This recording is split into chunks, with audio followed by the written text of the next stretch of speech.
To start with, it was 100% OPM. I reached out to my Yay! Yes. Woo! Parallelly, I wanted to expand my portfolio into US market as well. So I have a team in place. I'm working with them right now. Everything is formed in order to get kick-started with the US market. The great thing about Action Family is no joint venture. So I had never thought of without the joint venture, anybody could do this.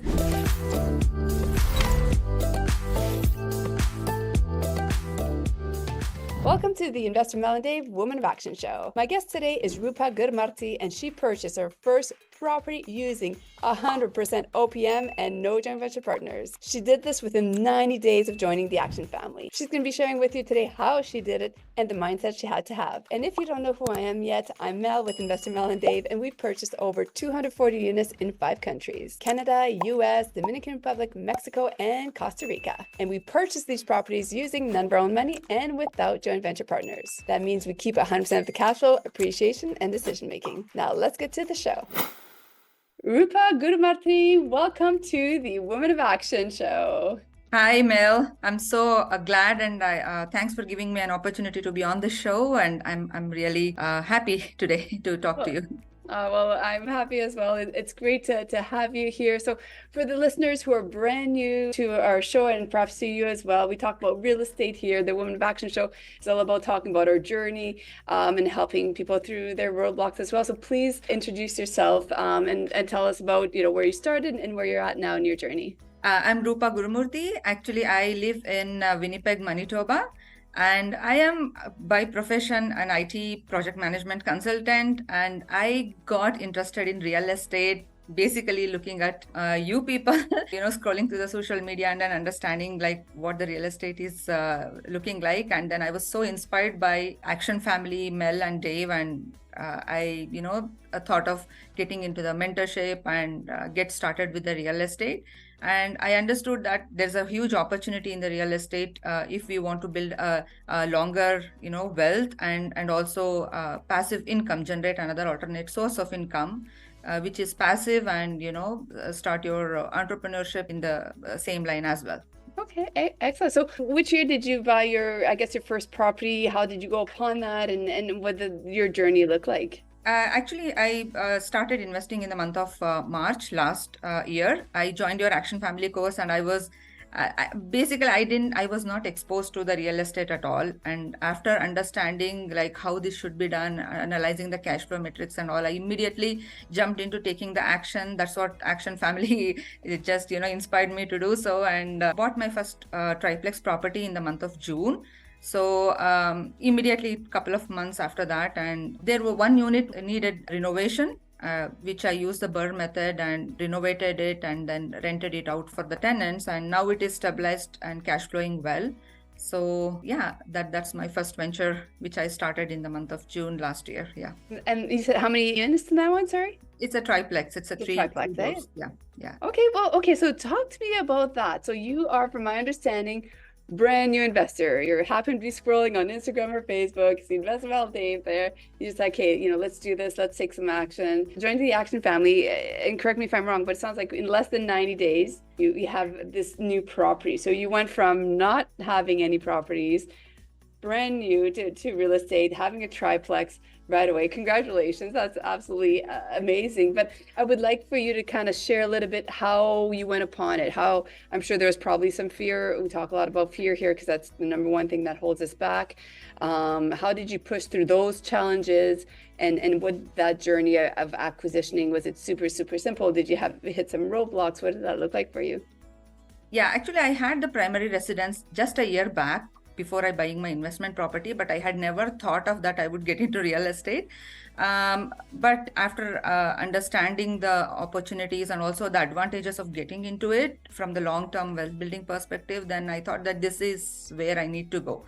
This is my pathway. And then to talk more about the property, I was looking for good deals in terms of analyzing whether the numbers will provide a good cash flow, positive cash flow, at least the break even. So I came across this property which was on MLS, and I immediately ran the numbers. I asked for the information from my realtor. So like everything worked well, and luckily, like I was having a good mortgage broker at that time, and then I worked with him, and then he was able to provide me with a good rate of interest as well before it crazily went up, all the interest rates. Yeah, like within couple of months, I was able to close on the property, and also we ran all the inspections, due diligence before finalizing the deal.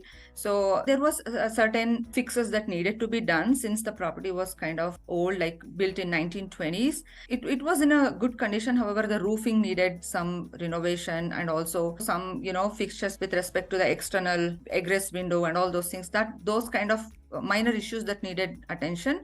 So I was little bit under the fear that whether I will be able to do it or not, whether I should go ahead with this or not. But the numbers were showing very good. And I thought that, okay, let me go ahead with the capital investment of, roof changing, or, changing those minor flaws. And also one of the units needed flooring change as well, because the vinyl plank, it was not installed with the vinyl plank. And then we went ahead and then replaced the whole flooring. It's completely, new setup to the walls, painting and everything. And luckily, like I found a contractor through one of the apps, and that app, I was looking for some fixture for my primary residence. So I met this person, and like I just developed the idea of doing a business with him. Then we discussed, and then he was a nice person to help with. And like, okay, we collaborated, and okay, let's get started with it. And the renovation was completed just within 15 to 20 days of the purchase of the property. Yeah, that's quick. That's great. And then now we are officially forming a collaboration with him, so that if I am going ahead with purchasing other properties as well, he would be interested in working with me to renovate and fix and flip and those kind of stuff. So yeah, like I would essentially say that having a great team, and also when I was initially feared about renovating it, then I talked to a few of the Action family members, and they mentioned, yeah, like if you're ready to take the risk, go ahead. Then I had some line of credit to renovate this property, and then I went ahead and then utilized those in order to renovate it, which was luckily covering all the costs. If I calculate net operating income, so as per the cash flow metrics, it was all working well. And also, to start with, it was 100% OPM. I reached out to my... Yay! Yes. Woo! We love 100% OPM. All right, you were keeping that for the end here. Tell me more about this. Hey, stop the video for a second. I wanted to talk to you about a turnkey income property provider that Mel and I have purchased properties for. Now listen up. If you are looking for a income property, then you don't have the time for it, I have a solution for you that I have invested in myself. They will find the property for you, they will renovate it for you, they will give you a turnkey product, and they will get tenants in there for you after screening it and manage the property. Does this sound too good to be true? It is not. Click the link below, go check out this exclusive list, find your next turnkey income property, and book your free call with them so they can go through all the benefits of what they provide. And you'll be investing in properties just like Mel and I. Okay, enough excitement about this. Let's get back to the episode. Yeah, actually, like since I invested in my primary property, and also I renovated few things in my primary residence as well. So I exhausted all my savings, and so now I was interested to buy this because this was a good deal. I went ahead to my friends and family and convinced them that so I have taken a mentorship course, and then this is how methodically with the process, this is how it is done, and this is the cash flow and how I will be able to return their money back. So I explained all those things. So my friends and family, like that, they trust me basically. So great. Yeah, they lended money on this, and then 100% OPM, and it worked well. And now it is the stabilization period. Yeah. Okay, and then there's so much I want to tap into here. So first of all, is this in Manitoba? That property is in Manitoba. Okay, so in Manitoba, convincing friends and family. I know if you can usually convince friends and family, you can typically convince anyone else as well, because there's almost that extra layer that you have to go through quite often, from my experience, that you have with friends and family, right? Because they want to keep the relationship, they want to make sure nothing goes wrong, and all those kind of things as well. Now, did you go to a financial institution in first place and they were in a second? Was it just they use like just their own cash and you didn't go to a financial institution whatsoever? What was the structure, if you don't mind me asking? Yeah, it was the financial institution first. To whomever I had promised, I had distributed the down payment cash, and then that how I made sure that I work with the financial institution also, and the secondary mortgage also got fit into this with that strategy, and then I was able to fund and finance this. Yeah, and with the line of credit, whoever required their investment back, immediately I gave it back using the line of credit which I had a sufficient amount in my bank, RBC bank account. So that helped me a lot, and also for the renovation and repair work I used that money. And then yeah, whatever the interest that I'm paying, that is all covered in the cash flow metrics, NOI, and still I'm positively cash flowing. So I can 100% say that it was a very good deal, and that analyzing the cash flow metrics and all those things I learned from Action Family program, and I'm ever thankful to that, actually. Okay, so the first mortgage was through a financial institution who was open to creative financing. Second place was promissory notes, it sounds like, from friends and family, which is fantastic. And then even in renovations, I mean, line of credit. Some people don't even think they have a line of credit sitting there, and that you can actually, I mean, it's a form of OPM, technically speaking. It's the bank's money that you're borrowing against as well, and you're putting that money to work as well. And of course, you've already had to go through those conversations with your family members and friends regarding the exit strategy that we often refer to, right? Which is how are you going to pay them back as well. So, okay, so that's awesome. You have this triplex. You found a contractor to do the work for you, which is great as well. And now it's rented. And how are things going with that property? Yeah, it's going well, and then I haven't found any major issues. The roofing that I needed to replace based on the inspection report, that I'm still not able to do. I would be doing it shortly once I have enough capital to get that done.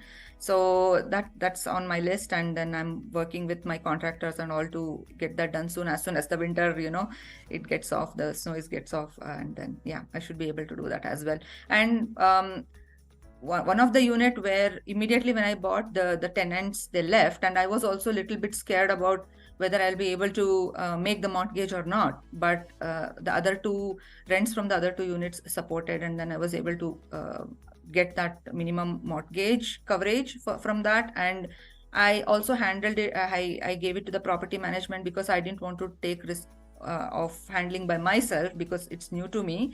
So I delegated that to the property management.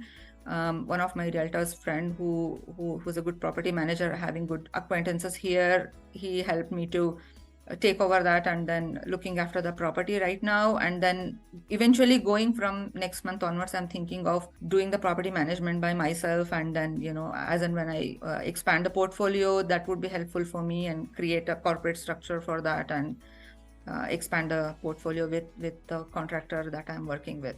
Yeah. Okay, so you want to kind of expand now into property management as well. Yes. Okay, that's fantastic, and I love that you did it. You were able to follow the system strategies of somebody else who's been there doing it, type of thing. I'm sure you'll say, okay, they did this really, really well, but this could have been improved upon. I'm going to do it this way when I take over, type of thing as well, and implementing that as part of your strategy. So okay, so that's awesome. So June till now, anything else that you've been working on? Yeah, actually, parallelly, I wanted to expand my portfolio into US market as well. So I, as was instructed, how I learned from your course, that it's always better to form the corporate structure and everything set up before getting into the deal, especially outside the country, right? So I have a team in place. I'm working with them right now. The corporate structure, everything is formed in order to get kickstarted with the US market, and I'm looking parallelly into Canadian market as well. If there are some good deals, I could acquire that. And then now it is all about expansion, and then I have some numbers in my mind. So till I reach that, I would be focusing on the cash flow, and after that I could go big and think about helping and the community back in terms of how best the real estate investment and strategy could give back to the community. Oh, that's great. That's what the Action Family is all about, right? Everybody gives, everybody helps out each other, and there's that compound effect that happens. Okay, so I love that. So you got your property, you got a triplex, you're seeing the value of investing where returns are best, but you're also not rushing it. We're very big on doing things properly, strategically, making sure for Canadians, for example, to avoid double taxation if you're going to go in the States. So having all those things in place. So now it looks like that's set up, and now you're just waiting for that right property. Yes, waiting for the right property. And also, I actually I wanted to share some information about the couple of properties. I wanted to take the action, and then I lost some money. I can say that it's an experience that is gained during the due diligence. So next step, I want to be careful and then do the due diligence first, and and go ahead and investing in the property in US. Basically, a couple of properties that I looked for, during the inspection phase, I came to know that they are not good enough to go ahead, though the numbers were looking very good. Luckily, on time, I was able to get the T12 information, trailing 12-month information on the property. It was a seller financing deal, 14 unit one. I was so excited, super excited. And then I wanted to get into that immediately. But during that, completely analyzing during the due diligence phase, I found that this is not going to be a good deal because of a lot of expenses involved in it and the very little amount of cash flow. It's not worth it. And also another property, I spent a little bit of money on inspection, but that didn't go well. So it's all a learning, but it's all about the mindset. And I'm super positive that definitely it is going to work if I implement certain strategy and expanding it slowly at my own pace, understanding my regular job, and also the time that I could dedicate on the real estate journey as well. Yeah. And Rupa, I see this as a win. It's a win that you didn't buy the wrong property, right? And I know that feeling. That's happened to us many, many times where and you should, right? If you're that close to buying a property, you should make sure to do your due diligence, make sure it makes sense. And at times you're gonna have to walk away. If you're growing your portfolio, there's probably gonna be a couple of deals throughout your journey that happened to us, it happens to other members, and that's a bigger picture. At the end of 5 or 10 or 20 years, are you able to make a whole lot of money, and that pays for itself? Of course, right? If you're doing it wisely and strategically, and that's the strategic part of it, is that being able to walk away if you need to, so that way for your global portfolio, so your numbers continue to make sense for the long term. There's so many great deals out there that if you have to walk away, then you do so, and that's part of the journey. And sometimes you can buy a lot of properties all at once, and then after a while you might not be able to. That's happened to us, where it's like, oh, I really wanted that one, but I recently found out this and this, so now I have to walk away. So congrats on taking that time and doing your due diligence, because sometimes it's almost easier to be like, but I've already put so much time and effort into it, and you just want to go for it. But I think that would be a mistake when you're finding out information that, like you mentioned, if your numbers no longer make sense. So it looks like you're looking to expand. Are you wanting to continue in the multifamily field as well? Yes, I think my basic this thing is looking into the multifamily, because that completely mitigates the risk of completely owning the mortgage on the company or myself, rather than if one of the renter is not available, at least half of the mortgage will be covered. So completely risk mitigation if I go ahead, at least minimum of duplex or triplex. That's what my strategy is. And also the great thing about Action Family is no joint venture. So I had never thought of, without the joint venture anybody could do this. That 100% motivated me to do that. Yeah, I can do it by myself. Yeah. Right. That's fantastic. Woman of action right there, right here, right now. I love it. That's great. So let's move on to the woman of action questions here as well. Number 1, what advice would you give your younger self?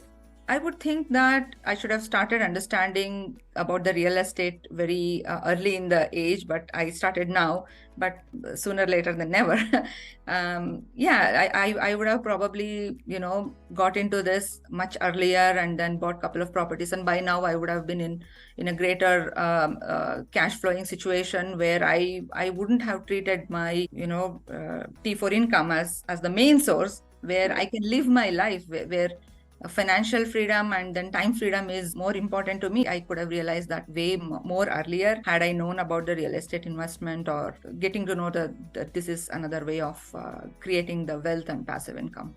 Okay, and I love that. And often that's, I think most of us often feel that way unless we're really young started, like, oh, I wish I would have started this 5 years ago, 10 years ago.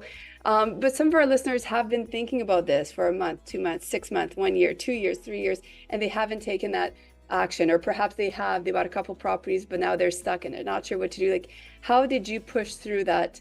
Okay, I want to do it. This would help me out to actually taking that step. Like, how were you able to push through that? Because I feel that roadblock, if you're able to share that, would be able to help other people as well. Yeah, definitely. It is about the why factor and also the mindset, I would say. Because first of all, why am I doing this? Why am I going on this venture? So if I keep on reminding myself that if I want to build my dream life through this, and how am I going to strategically do it? Balancing my work life, balancing my family. It's not like I am just going crazy 24/7, looking at the properties and all. But I will have to take time for myself. It's work-life balance, family balance, all the three aspects of life, need to be balanced. And then in a safe lane, how am I going to reach that dream? How many years I'm going to take, how many properties I need to buy so that I would be walk away with $10,000 per month of passive income, or 15. So that kind of why factor drives me a lot. And so every day I have written a vision on my personal calendar, personal diary, and I keep seeing that, oh, this is where I need to go, this is where I want to do. And that keeps reminding me that I will not stop at any point of time till I reach my goal, what I have set for 1 year or 2 years down the line. So, and how did you, I love talking about your why, and sometimes people say, but how do you even know what your why is? Some people know it right away. It's like, this is my why. How did you determine your why? Did you always know it? Was it a gut feeling? Did you have to think about it? And then how do you, I guess, always remind yourself when things get difficult, like when you have to walk away from a property that you spent some money and time on, do you always go back to your why, your reason of doing this in the first place? Yeah, actually, my regular job background is IT project management. As I mentioned, it's a very stressful and then hectic working environment. Though it looks lucrative salary and 6-figure and all those things, but you'll have to put in a lot of effort. You will have to be accountable at that position. So yeah, I'm not telling that entrepreneurship is something different, but you will have your time freedom. You will have your own way. You are doing it for yourself. That's what something motivates you. And also you will be able to work on your own time, spend time with family, and then, okay, something is not working for you. Okay, let it go. Like, not this deal, I will go with another deal. There is no kind of do or die situation in this, if there's going to be a huge turnover just because of your one decision. So that's what keeps me driving, that I will be able to achieve that time freedom and financial freedom if I am able to reach certain number which covers my mortgage, which covers my expenses. Even if I am able to go 5 properties and completely cover it off, completely pay off, Right. I will be able to be free. I will be able to have completely financial freedom, and I should be able to analyze in such a way that how I should reach that sooner. And also there is another way, another strategy, that acquire 100 or 200 properties and then at the same time immediately generate the cash flow. But that is not my strategy. I would keep it to minimum properties, and also try to pay it off as soon as possible. Gotcha. Working part-time with my consultant, as a consultant, IT consultant, which I will be able to have the best of both the worlds and give the time to my family as well. So I love that. The one word that stood out to me here was freedom, the freedom of choice, the freedom of, hey, you love your job, you're able to continue doing it. Or maybe you go down part-time and have that flexibility to spend more time with your loved ones as well. And with real estate, you're able to do that, right? It's a way to create that extra income. And people don't realize that you can start doing this while you're working full-time, right? That most of our members, they work full-time as well. Like, you do this as a side hustle to start off with, and then once you have more income coming in, then you can start reducing the amount of hours if that's something that you're wanting to do. So love that. Thanks so much for sharing that. Question number 2, what's your number 1 tip you would give someone who wants to get started in real estate? If somebody is really focused on getting this, then immediately taking the action is what is important, because years of studying, it keeps on happening on the daily basis. But once one practical experience is equal to reading the 100 theoretical books, and also getting under good mentorship is important, because the mistakes that we are going to make would have been already done by them, and then we will be able to have a community and then discuss about any help is needed. It's all the positive, like mind, talking together and then pushing each other to achieve the best in their life. So that's what the tip I would like to give, that get started as soon as possible, take action, and then put a contract on a property. You will learn by yourself during the process, and then that's a stepping stone for success. Thanks so much, Rupa. Thank you for sharing the highs, lows, roadblocks as well. Who wants to get in contact with in the I am available on all the social medias, Facebook and Instagram. My Facebook ID is roop.2023 and Instagram ID is roop1225. So they can reach out to me on Instagram and Facebook. Anytime. Okay, well, thank you so much again. Thank you so much, Mel, and it was wonderful talking to you, and then I love to be part of Action Family. Thank you so much, Rupa, for being on my show today. You're exactly what a woman of action is all about. You had the right mindset, took action, and was able to acquire property in less than 90 days. That's absolutely amazing. You should be very proud. I'm very proud of you, and I can't wait to see what you're going to achieve this year. And if you've enjoyed this episode, make sure to subscribe to the channel, hit the bell as well to be notified every time we release a new video. And if you want to be inspired by another amazing action taker, make sure to check out this next episode. I'm Investor Mel, and I'll see you there.